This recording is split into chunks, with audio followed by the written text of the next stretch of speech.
Daddy, Oo, ano yun? magbablog tayo. Naka-video to, ha?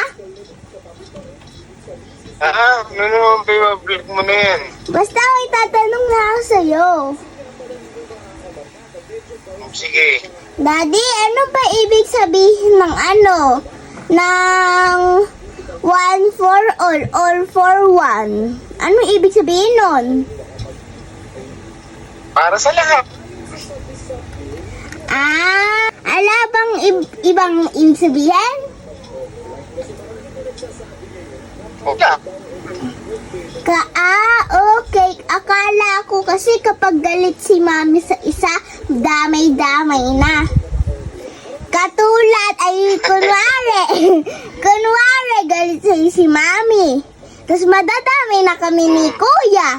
Ayun ang tawag sa one for all for one.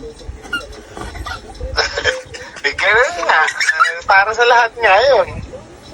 Damay-damay na. Oo. Meron pa isa. Oo. Dapat kapag tinayo si mami, iwanan mo na agad. Pag ano, pag? Kapag tinayo si mami, iwanan mo na agad. Bakit? Bakit? Ayaw mo iwanan si mami agad nung may toyo? Kasi hindi kumpleto yung adobo. Pagka walang suka, kaya lalagyan natin ng suka. Pag may toyo si mami. Mas maganda nga, iwanan mo na agad. Bakit nga? Kasi hindi po pwede. Kasi lalagyan lang natin ng suka. Tsaka bawang yun. Adobo na. Hindi. Dapat. Dapat ano? Dapat iwanan mo ng 10,000. Para mawala yung toyo.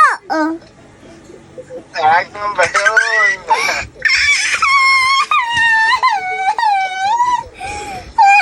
Pala yun. Oo. Alam mo na kapag tinoyo si mami, ah. Oo. Madali lang pala. Oo, ganun lang. Dapat gawin. Ganun lang dapat gawin para mawala yung toyo. Oh. Paano naman pag sinagyan Tinoy? Kapag ikaw tinoyo, isang case ng beer. Ayun, very good. Dapat na lang. Diba, daddy. Kapag naubos mo yung isang beer, sa labas ka matulog. Ay, bakit? Bumili ng beer.